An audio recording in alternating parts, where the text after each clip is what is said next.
नमस्कार. RMW प्रस्तुत welcome to Youngistan या कार्यक्रमात आपल्या सगळ्यांचं खूप खूप स्वागत. मित्रांनो, आपल्या सगळ्यांनाच माहिती आहे की गडचिरोली हा दुर्गम असा आदिवासी आणि नक्षलवादी एरिया आहे. मग या भागाचा विकास अजूनही पूर्णपणे होऊ शकलेला नाही आहे. शासन तर यांच्या प्रगतीसाठी नेहमीच प्रयत्नशील असतं, पण तरीही शासनाने राबवलेल्या योजना त्यांच्यापर्यंत पोहोचू शकत नाही. मग अशा वेळेला काही NGOज यांच्या विकासाचं व्रत हाती घेऊन पुढे येतात. खरं तर या नक्षलवादी एरियांचा विकास करणं म्हणजे आपल्या जीवाला धोका निर्माण करणं असतं. पण तरीसुद्धा कुठलंही सत्कर्म करताना जर मरण आलं तर आपल्या जीवनाचं सार्थक झालं असंच म्हणता येतं. आणि म्हणूनच अशा NGOज नेहमीच यांच्या कार्यासाठी, यांच्या विकासासाठी कार्यरत असतात. आज अशाच एका NGOचे अध्यक्ष आपल्या स्टुडिओत आलेले आहेत. जनसंघर्ष समिती गडचिरोली येथील अध्यक्ष दत्ता शिर्के सर. सर, आपलं स्टुडिओत खूप खूप स्वागत. नमस्कार. सर, सगळ्यात आधी मला असं विचारायचं आहे की आपली जी NGO आहे तिचं कार्य किती वर्षापासून सुरू आहे आणि काय कार्य करता तुम्ही? आम्हाला गेली 12 वर्षे या भागामध्ये काम करताना सुरू झाले. आणि काम म्हणजे कसं की आम्ही पहिले तर तिथे जे जायचं बघायचं, पण तिथे बघितलं की बा इथे काम करण्याची गरज आहे. मग कोणते काम आहे, मग याचा आमचा एक सर्वे झाला होता की बा या कामाची इथे आवश्यकता आहे. म्हणून मग आम्ही इथे हेल्थ, एज्युकेशन अँड डेव्हलपमेंट्स अशा 3 गोष्टी म्हणजे आरोग्य, शिक्षण आणि विकास या 3 गोष्टी इथे गरजेच्या होत्या. आणि म्हणून मग त्याच्यावर आम्ही काम सुरू केलं. आणि हे काम सुरू करत असताना बऱ्याचशा अडचणी होत्या.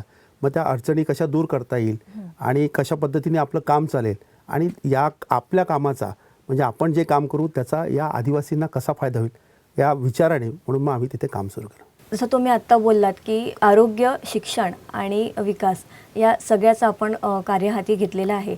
तर मग आरोग्य क्षेत्रामध्ये आपली NGO आहे ती काय काम करते? आमच्याकडे कसं की आरोग्य क्षेत्रामध्ये काम करत असताना आमच्याकडे आमचे जे सभासद आहे ते डॉक्टर्स लोक होते.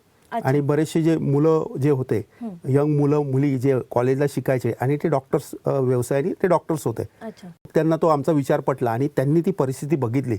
तर त्यांना पण असं वाटलं की मी इथे काम केलं पाहिजे.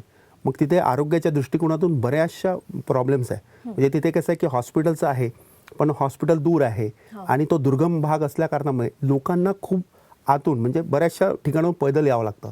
मग त्याला अडथळे आहे, नदी नाले आहे, त्यांना पाणी असतं म्हणजे पावसाच्या दिवसामध्ये 4 महिने संपर्क नसतो आणि मग तिथून तिथपर्यंत पोहोचणे खूप कठीण असतं. मग अशा वेळेस आपणच त्या लोकांपर्यंत गेलं पाहिजे या संकल्पनेतून मग आमची डॉक्टर्स टीम तयार झाली. आणि मग आम्ही त्या गावांमध्ये जाणे, त्या लोकांचं शिबिराच्या माध्यमातून लोकांना एकत्रित करणे, त्यांना तिथेच औषधी देणे आणि त्याच्यातले जे कठीण असेल म्हणजे खूप क्रिटिकल ज्यांची कंडिशन असेल त्या लोकांना मग नागपूरपर्यंत आणणे, समजा गडचिरोलीमध्ये होत असेल तर गडचिरोलीमध्ये करणे, असं त्यांना केलं. आणि तिथे बरेचसे जे प्रॉब्लेम्स आहे की तो आपल्याला माहिती आहे की कॅन्सरचे प्रमाण मोठ्या प्रमाणात आहे. तिथे इनफर्टिलिटीचे म्हणजे मातृत्व दोषचे जे प्रॉब्लेम्स आहेत ते मोठ्या प्रमाणात आहे. मग असे हे कसे दूर करता येईल याच्यासाठी आमची टीम काम म्हणजे आमच्याकडे बऱ्याचशा मुलं मुली याच्यामध्ये आहे. आणि ते लोक मग त्या ज्या समस्या आहे त्या सोडवण्याचा प्रयत्न करतात.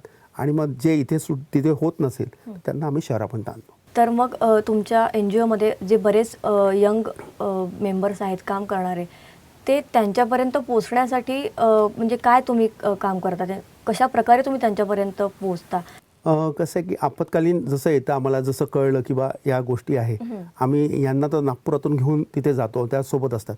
आणि मग तिथच्या लोकांनी सांगितलं आणि तिथे मग आशा वर्कर्स हा तो माध्यम असतो किंवा एखाद्या ठिकाणी अशी क्रिटिकल कंडिशन आहे आशाच्या माध्यमातून आपल्याला कळलं तर आम्ही तिथे जातो, त्याचं रोगनिदान करतो, त्याला मार्गदर्शन करतो.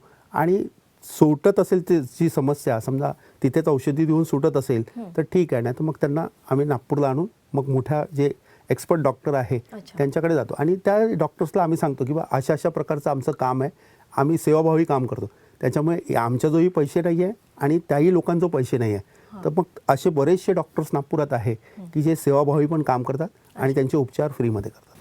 हे आरोग्यविषयी झालं. आता अजूनही तो आदिवासी भाग असल्याने तिथे शिक्षणाचं अजूनही महत्त्व फारसं त्या लोकांना पटलेलं नाही आहे.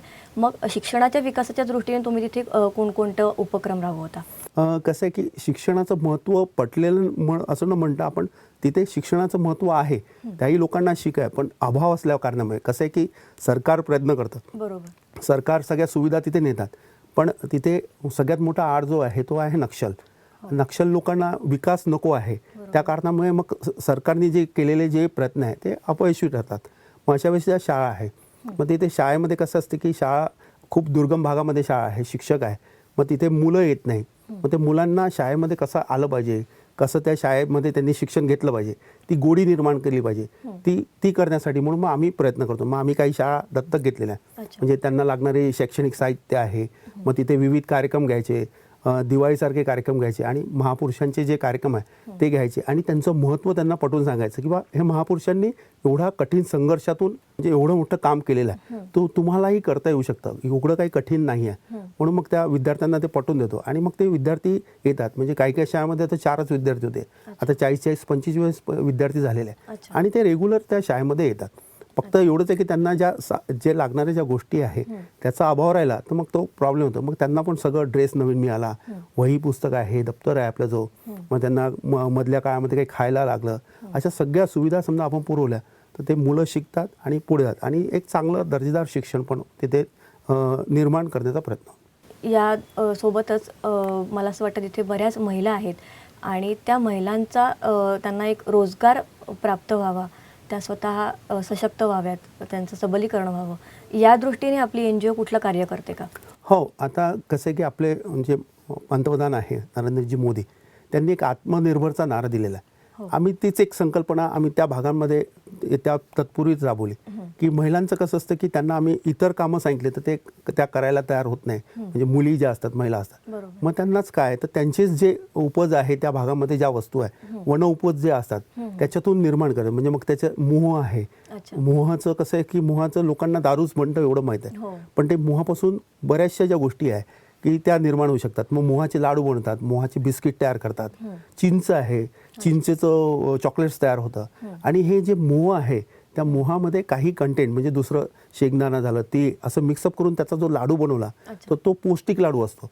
म्हणजे त्या ज्या भागांमध्ये कुपोषण असतं, गरोदर महिला ज्या कुपोषित असतात त्यांचं म्हणजे हेल्थ चांगलं नसतं त्या पिरियडमध्ये, त्यांना समजा हा लाडू दिला तो त्यांचा उपयोगी पडतो. म्हणजे कुपोषणाचा प्रकार असला तर शाळेमध्ये एक हप्त्यातून 1 दिवस तरी हा लाडू दिला तर त्या मुलांच्या आरोग्यामध्ये सुधारणा होऊ शकते.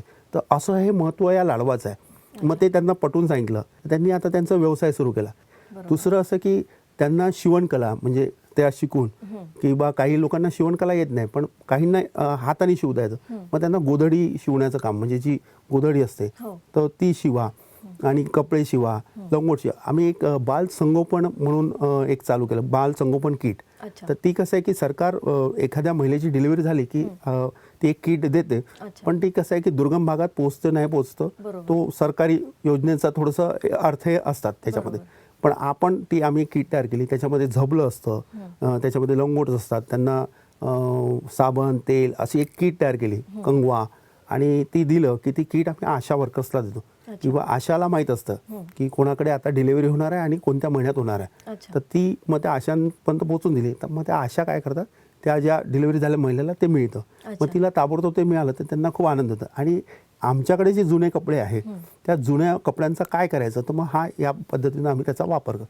म्हणजे मग त्यांना पिशव्या शिवायला आणि हे सगळे शिवण्याचं त्यांना आम्ही मोबदला देतो. त्याच्यामुळे त्यांना एक काम मिळालेलं आहे. मग त्या आपल्या फावल्या वेळामध्ये जे काही वेळ असतो त्यांच्याकडे त्या फावल्यामध्ये हे काम करतात. सर, आम्ही असं ऐकलं की गडचिरोली हा जो जिल्हा आहे तो नक्षलवादी एरिया असल्याने तिथे 15 ऑगस्ट 26 जानेवारी हे जे आपले राष्ट्रीय सण आहेत ते असे ज्या पद्धतीने सेलिब्रेट व्हायला हवेत ते होत नाहीत. तर अशा वेळेला आपली NGO कुठल्या प्रकारचं कार्य करते? कसं आहे की त्या भागांमध्ये नक्षल्यांचा विरोध असल्या कारणामुळे 15 ऑगस्ट आणि 26 जानेवारी साजरी होत नाही. झाली तरी ती शाळेपुरतं होतं आणि केलं कोणी तर त्याला काळा म्हणजे आपल्या तिरंग्याला काळा झेंडा बांधतात आणि ते निषेध नोंदवतात. मग अशी जी दहशत असताना म्हणजे मोठ्या प्रमाणात प्रचंड दहशत असते त्या भागामध्ये. तर असं असताना मग आम्ही मोहीम चालू केली की नाही, हे आपले राष्ट्रीय सण आहे, 15 ऑगस्ट 26 जानेवारी हे आपले झालेच पाहिजे. मग आम्ही त्या भागामध्ये नागपूर शहरातून बरेचसे युवकांना घेऊन जातो, काही तिथचे लोक पण आमच्यासोबत सहभागी होतात.